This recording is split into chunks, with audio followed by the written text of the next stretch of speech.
I've known this gentleman since 1985. That's over 25 years. I call him my best friend. His life reads like a book. He worked as a fry cook at the young age of 17, and since that time, he's had various jobs, one behind the wheel, making his living over the road.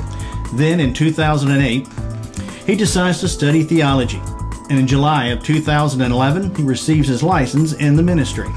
He is currently the pastor of the Winder Worship Center in Winder, Georgia. He's also the creator and host of a program called Minute with the Pastor.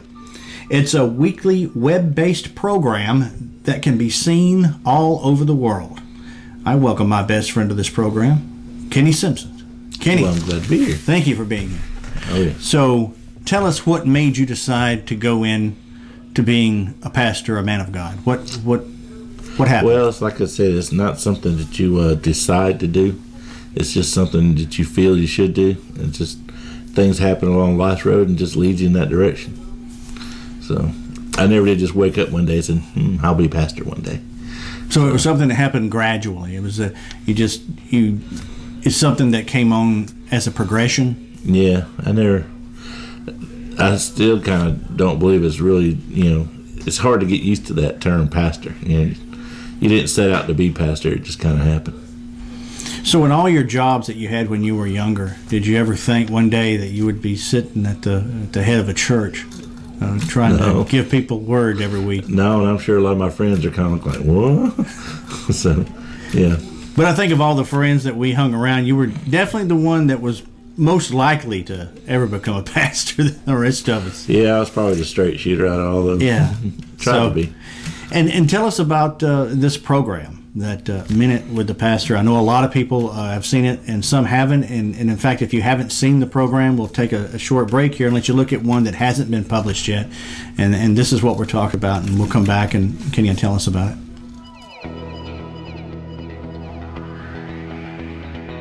I just like walking around, taking a look at some things, reflect on some ideas and stuff like that.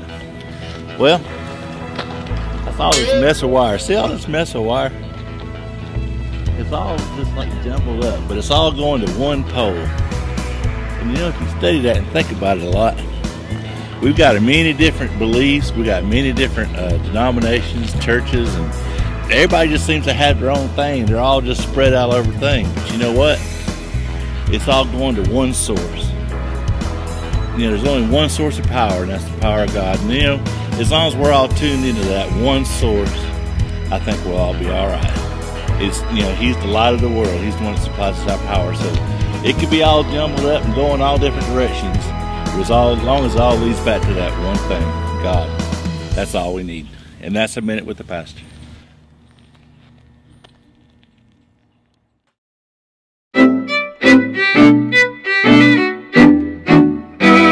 So that looks like that's a lot of fun. You go out out on the street or out in public or just different places. Can we expect to see more strange locations? Yeah, I got some ideas. It's going to get out there. But how did this all come up? How did you decide that you wanted to do that? Well, it seems different. I've seen a lot of pastors and ministers do stuff maybe with their phone, give a message or something. What made you go so different to try and do a Word of God in such a different concept?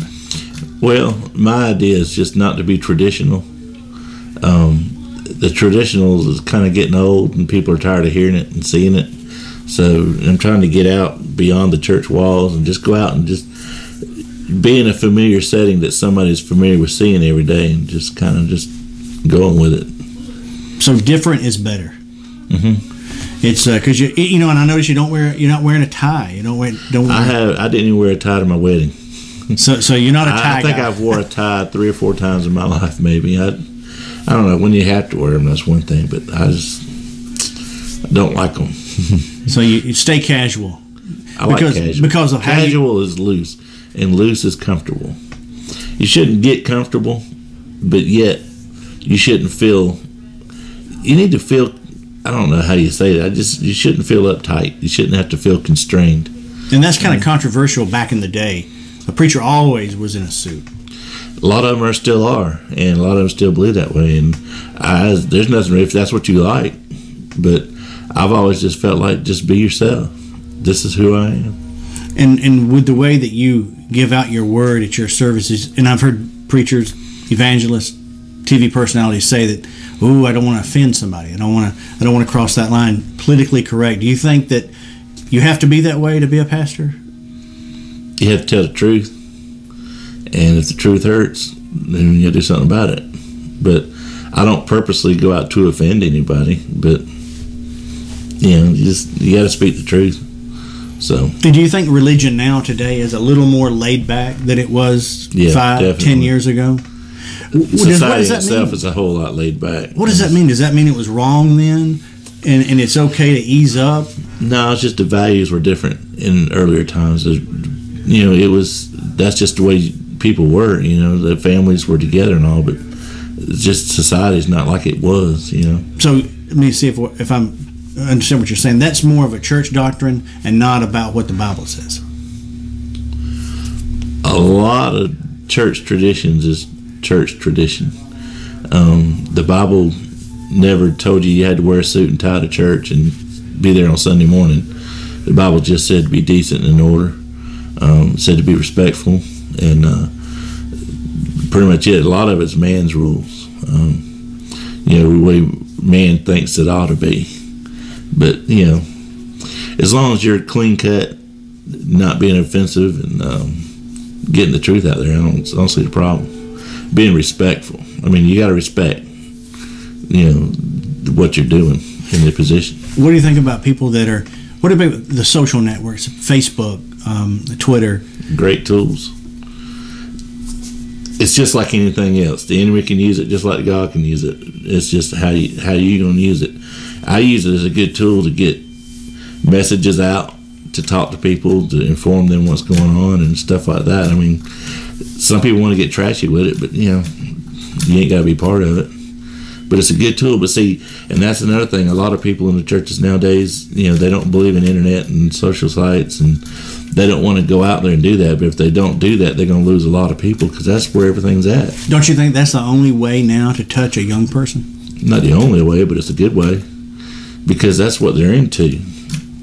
Back when we was growing up, we was into Lincoln logs and Tonka trucks and going outside and playing and scraping knees and climbing trees. But kids today just ain't into that. They're into computer games and cell phones and that cyber world. And if you don't get out there in that world with them, you don't lose them. So the church has got to keep up with modern technology if they want it. It don't have to leave the older traditions behind, but if it don't pick up the newer ones, it's going to lose out. And I really believe that. I believe that you got to use the technology, to use the tools that's put out there. I mean, it's not all bad.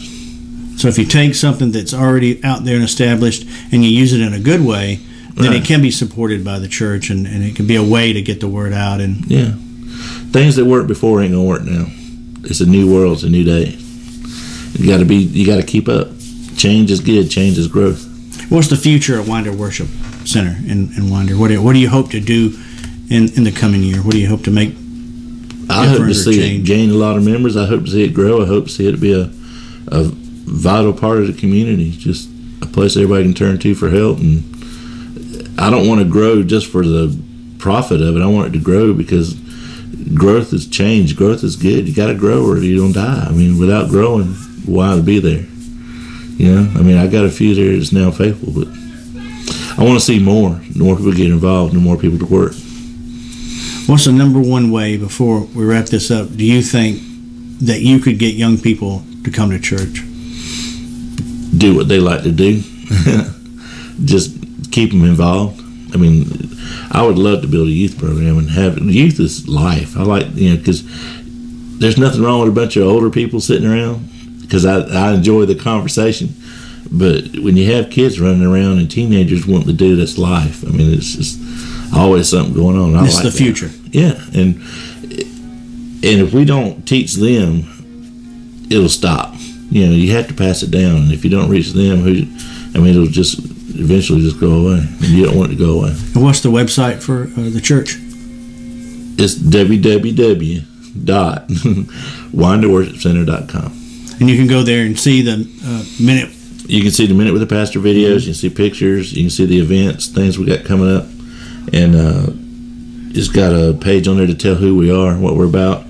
And it's also got a contact us page. You can leave your name and number and email and all that good stuff, and let me know what you think. And several people asked me before we did this interview that you're going to have a minute with a pastor every week. Try to. Right now, it's just you put on 2 or 3 a week, but sooner or later, it's going to be at least one a week. At least I got a few already made, just ain't put them out yet. So look for that. It's going to be fun.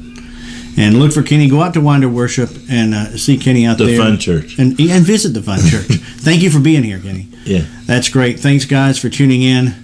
This is The Table, and I'm Daryl D. We'll see you next time.